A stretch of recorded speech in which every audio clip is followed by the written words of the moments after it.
Good evening. Tonight on Beaver News, Beaver Sports Show nominated for an Emmy and engineering students fix Finley Hall. That and more coming up next.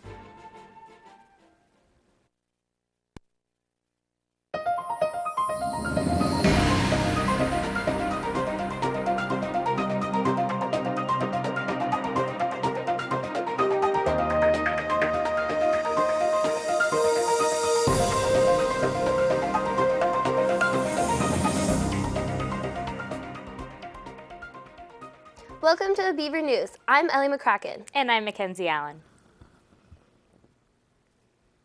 The Oregon State University National Electrical Contractors Association, NECA student chapter, is participating in the NECA Green Energy Challenge. Members of chapters from various engineering schools across the country will choose a building on their campus to conduct an energy audit. Oregon State students Chase Euler, Riley Tobin, Chad Young, Mitch Keller, Tyler Birdsey, and Rico Ramos make up the OSU NECA chapter. Brittany Galindo of the Daily Barometer reports that they were appointed together due to their high grade point averages. The team decided to do an electrical audit of Finley Hall. Euler said, quote, NECA basically handed down a strip of work as far as picking a building to do an energy audit on to determine how much the building actually consumes in energy per year in kilowatts and figuring out ways to extricate the building with newer electrical appliances. The OSU Graduating Seniors Art Exhibit reception was held today at Fairbanks Gallery. During the event, awards for the exhibit and scholarships for the upcoming year were announced. According to the Life at OSU website, Senior of Distinction certificates were presented to outstanding seniors in the fields of fine art, graphic design, and art history.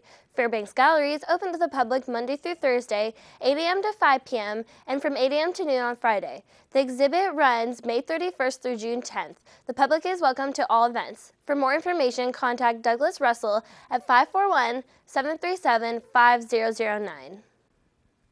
Congratulations and good luck to KBVR's very own Boone Kruger and Rick Stella on their recent regional Emmy nominations for their work on the Beaver Sports Show.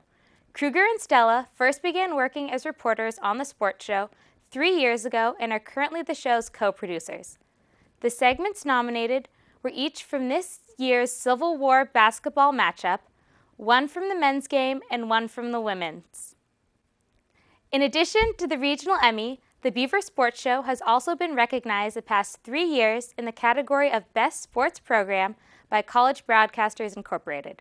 Winners for the regional Emmy will be announced on June 11th. Good luck, guys. Ocean acidification is a complex global problem because of increasing atmospheric carbon dioxide, but there are also a number of local acidification hotspots plaguing coastal communities that don't require international attention and which can now be addressed. According to the OSU website, a regulatory framework already is in place to begin mitigating these local hotspots, according to a team of scientists who outlined their case in a forum article in the journal Science.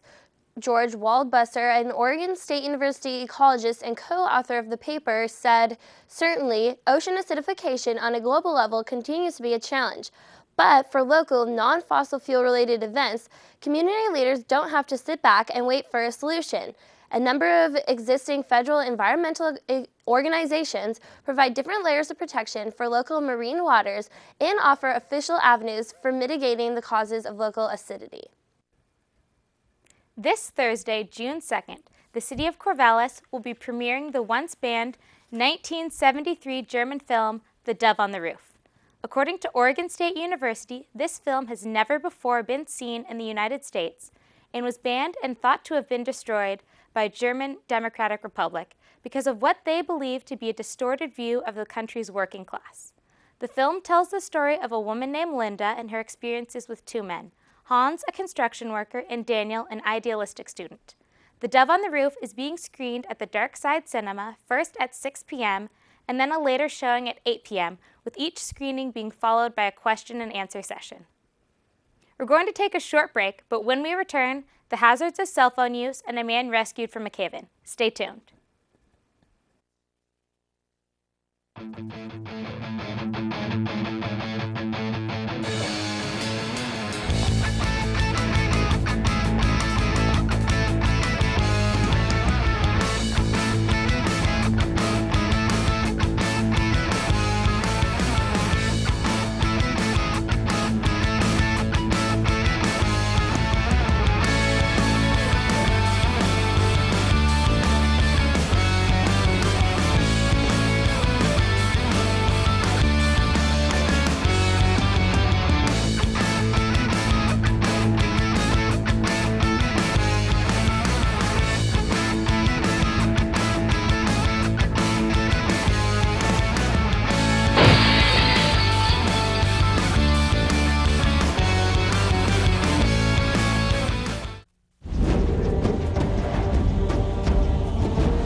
explore new lands, make new friends, and discover new adventures.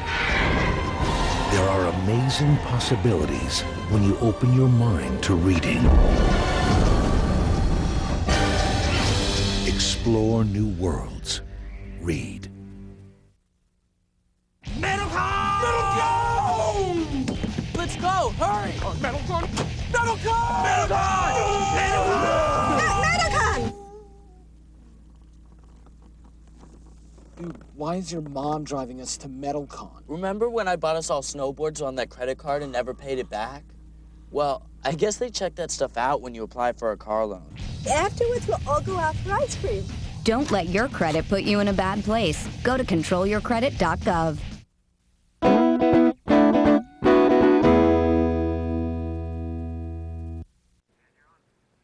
Welcome back to the Tuesday night edition of the Beaver News here on Channel 26. Radiation from cell phones can possibly cause cancer, according to the World Health Organization. The agency now lists mobile phone use in the same carcinogenic hazard category as lead engine exhaust and chloroform. Before its announcement Tuesday, WHO had assured consumers that no adverse health effects had been established. A team of 31 scientists from 14 countries, including the United States, made the decision after reviewing peer-reviewed studies on cell phone safety. The team found enough evidence to categorize personal exposure as possibly carcinogenic to humans.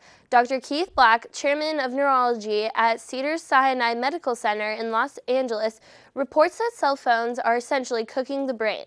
The Wireless Association denies the claims and says that WHO has only compiled papers and done no real research. The European Environmental Agency has pushed for more studies. As you plan your upcoming summer vacations, you might want to stay clear of Florida's beachfront. According to CNN, in the past week and a half, over 1,600 people within a 10-mile stretch of central Florida's Atlantic beaches have been stung by a non-indigenous species of jellyfish. Brevard County ocean rescue officials have begun putting up signs from Cocoa Beach to Cape Canaveral indicating the hazard. According to Monty Graham, a scientist at Alabama's Dauphin Island Sea Lab, these particular jellyfish are much more common in the Mediterranean, and the last such outbreak in the United States was over a decade ago. Though none of the reported stings so far have been serious, they can cause itching, burning, and rashes, and can sometimes trigger an allergic reaction. Emergency crews freed an injured caver Monday who fell during a difficult expedition through a remote Franklin County, Tennessee cave, a county spokesman said. The nature of the man's injuries was unclear, according to the county spokesman, Chris Guess, who said the victim would be transferred to Erlanger Hospital in Chattanooga for treatment. The man fell Sunday afternoon on the 7th of 8 vertical descents or drops inside the Sinking Cove Cave in southern Tennessee, not far from the Tennessee-Alabama border, according to Brian Krebs with the Southern Cave Conservancy. The rescue was complicated by the lack of cell service and remote location. Krebs said the site is about as far back in the wilderness as you can go. Following the devastating tornado that destroyed most of Joplin, Missouri, with wind speeds of up to 200 miles an hour, there are fewer people still unaccounted for than originally expected. According to CNN, 29 people still remain unaccounted for, down from 43 on Sunday. In his visit to Joplin on Sunday, President Obama said this about the relief efforts, quote, "Your country will be with you every step of the way. We're not going anywhere. The cameras may leave, the spotlight might shift, but we will be with you every step of the way until Joplin is restored and this community is back on its feet," end quote. With a death toll of 142, this tornado has killed more people than any other U.S. tornado since modern record-keeping began in 1950. We're going to take another short break. When we return, the grandma bandit is put to rest and a wealthy man sexually assaults a maid in New York hotel. Stay tuned. 3 out of 4 kids are not as secure as they should be because their car seats are not used correctly. But the latch system makes it easier to get it right and to hold your kids tight. Anchor, tether, latch. Learn more at safercar.gov. The elevator. and the blood bank. Both are ideas from the minds of African Americans. Support the United Negro College Fund, because a mind is a terrible thing to waste. Everyone has friends. There's online friends,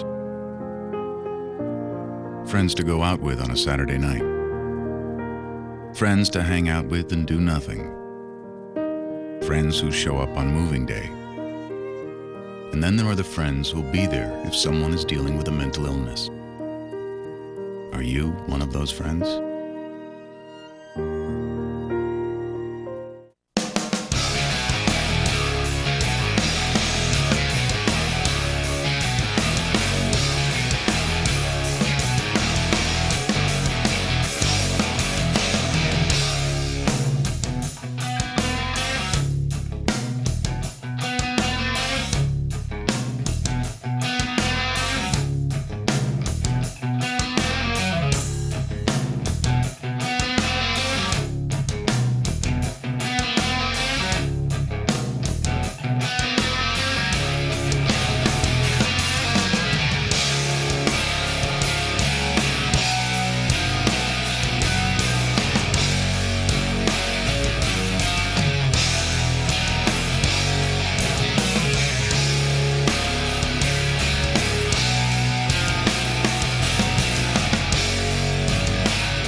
When life's this hard, graduating can be even harder.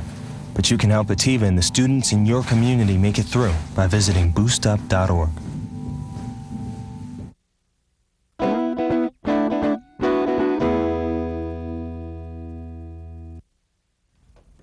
Oh, those boys are much too much. Those boys are much too much. We got the spirit. We're hot. We can't be stopped. We got the spirit. We're hot. We can't be stopped. We're going to beat them and bust them. Beat them. The smallest moments can have the biggest impact on a child's life. Let's get a little bit rowdy. R-O-W-D-Y. Take time to be a dad One more today. time. Oh, those boys are much too much. Those boys. No matter where you live, life in the ocean depends on you. Do your part to help protect it. Recycle and dispose of your trash properly. To learn what you can do, go to keepoceansclean.org. Join the dating game for laughs and fun. What is your biggest pet peeve about the opposite sex? I don't really like when girls say, "Oh my God!" With one lucky guest looking for the answers, and if the contestants have got it, then they've bought it. If you could be any animal, which one would you be? Some sort of exotic bird. A tiger, because they're ferocious. The show will get you wondering who's getting the date and who's going home. Watch the dating game.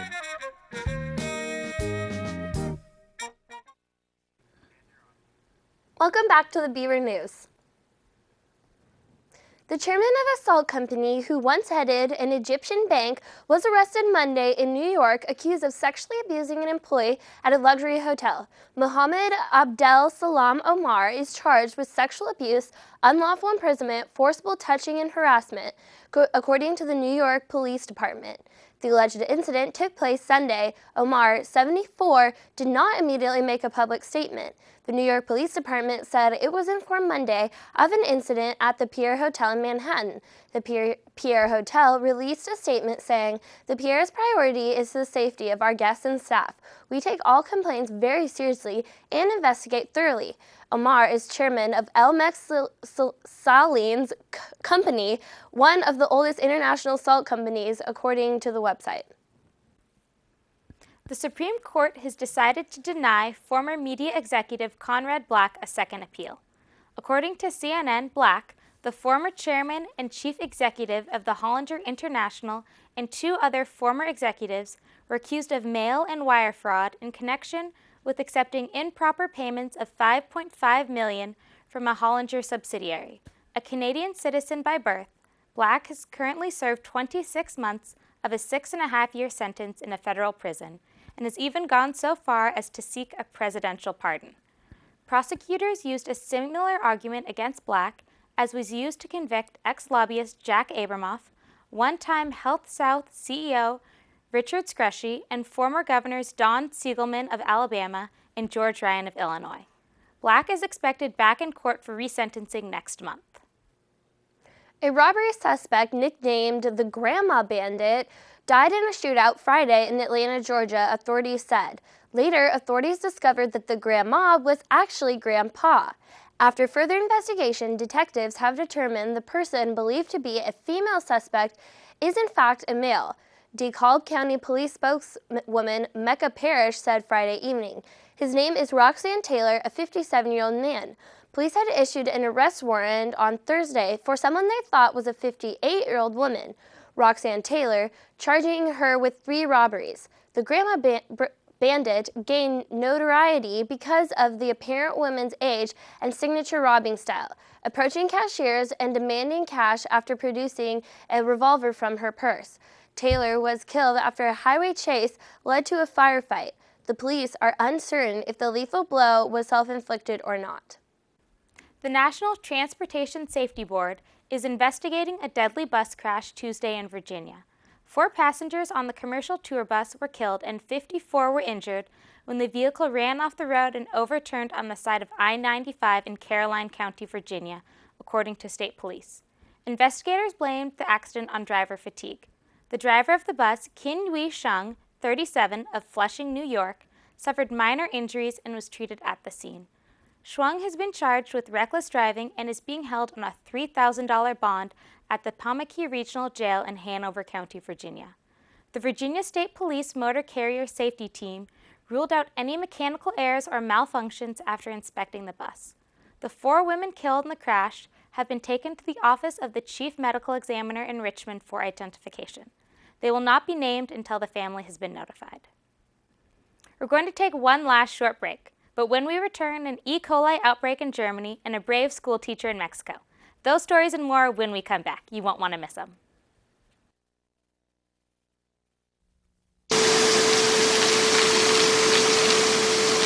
Mom! Mom! What? You can't find Ichabod. What?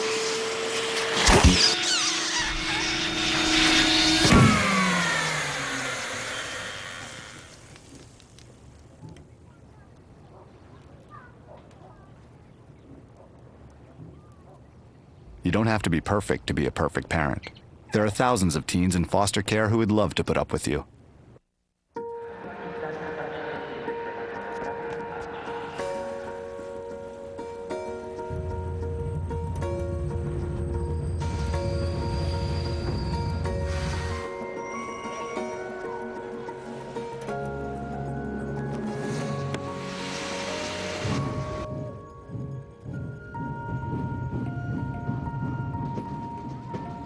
Explore new worlds. Read. Visit literacy.gov. All the kids in Tokyo are going to a rock and roll show. I'm Maya Holmes. And I'm Brittany Wooten. And we're the Blonde Bombshells, here to give you your weekly music news.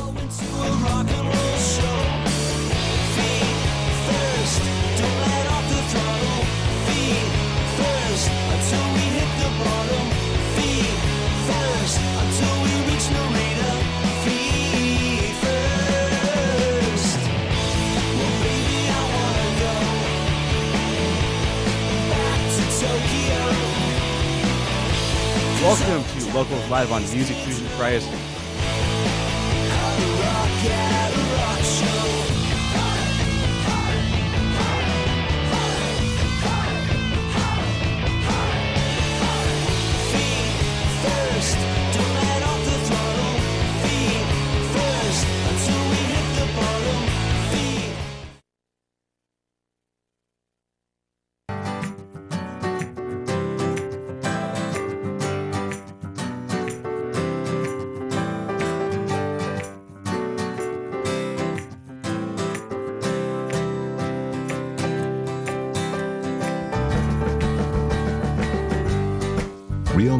know that getting tested is the way to take care of their families.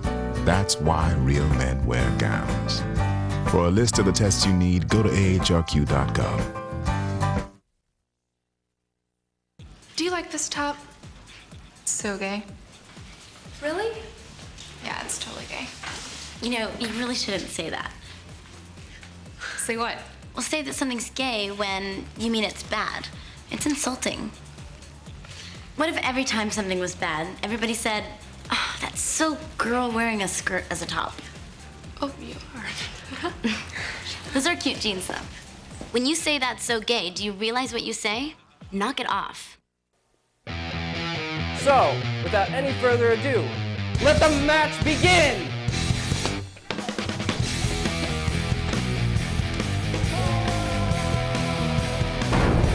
What's up? Oh, yes!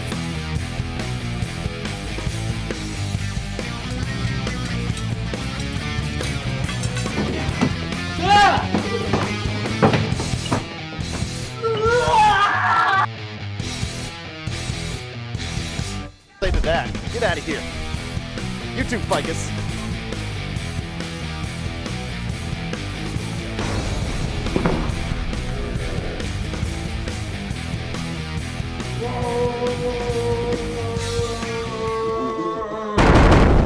Late nights.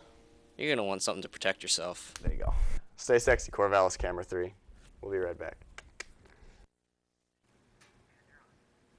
Welcome back to the Tuesday night edition of the Beaver News. The outbreak of E. coli in Germany has killed several more people and sickened hundreds, authorities said Tuesday. News reports citing local authorities reported 16 deaths linked to E. coli in some raw vegetables. CNN has confirmed at least 12 deaths. As more people have died, the outbreak has shown itself to be spreading geographically as well. No longer contained in northern Germany, the outbreak has killed at least 2 people in the western part of the country. One of the 16 deaths was in Sweden. A woman died after visiting Germany, the Swedish Ministry for Health and Social Affairs said. The Robert Koch Institute, Germany's federal unit responsible for disease control and prevention, said 337 people have been confirmed sickened.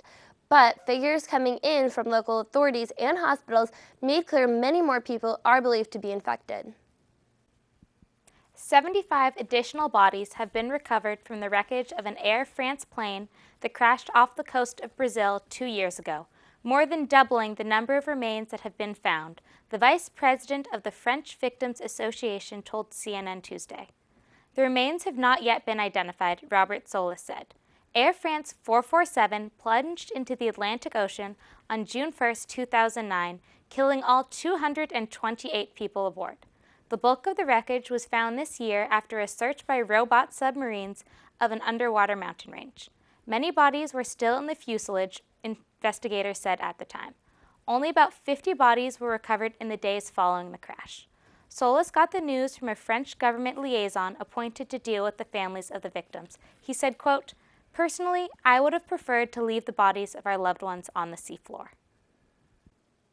When census gatherers went door to door visiting 5.6 million households across Nepal this month, they collected information not only on the country's men and women, but also on a so-called third gender. In what is believed to be the world's first, Nepal's Central Bureau of Statistics is giving official recognition to gay and transgender people, a move seen as a major victory for equality in a country that only decriminalized homosexual relationships 3 years ago. A spokesman for the Statistics Bureau, Bikash Bista, said the new categorization was an attempt to open up the traditionally conservative country to different points of view. But the state's recognition of the rights of gender minorities, gays, and lesbians has not come without a fight. Gender minority rights activist Sunil Babu Pant said, "It will only be after we said that we would go to court that the officials agreed to include the third gender as a category." A senior Egyptian general admits that virginity checks were performed on women arrested at a demonstration this spring, the first such admission after previous denials by military authorities. The allegations arose in an Amnesty International report published weeks after the March 9th protest. It claimed female demonstrators were tortured and forced to submit to virginity checks. At the time, Major Amar Imam said 17 women had been arrested but denied allegations of torture or so-called virginity checks. But now a senior general who asked not to be identified said the virginity checks were conducted and defended the practice, saying, quote, "These were girls who had camped out in tents with male protesters in Tahrir Square and were found in the tents Molotov cocktails and drugs." The general said the virginity checks were done so that the women wouldn't later claim they had been raped by Egyptian authorities. A preschool teacher in northern Mexico was recognized for her courage after a video that went viral on the internet showed her calmly leading the class in a song as gunshots went off outside, state media reported. In the video, Martha Rivera Alanis can be heard telling her kids to lay on the floor and stay down. Rivera Alanis shouts, "Let's all sing a song." The children agree. At least one little girl smiles. Gunshots ring out as the class sings about chocolate raindrops falling from the sky. Rivera Alanis tells her students nothing is going to happen and tells them to stay flat on the floor. Authorities in the northern state of Nuevo Leon, where Rivera Alanis works, honored the teacher Monday, praising her courage and ability to stay calm during the shootout week, Mexico's state-run-in news agency reported. Alanis said, "I'm very proud of my kids because they were the ones who gave me the courage to love and act in this way." That's the end of our program tonight. Thanks for tuning in, and be sure to come back tomorrow night at 7 p.m. for live broadcasts of the Beaver News. I'm Elle McCracken. It's been great anchoring for you this term. Good night.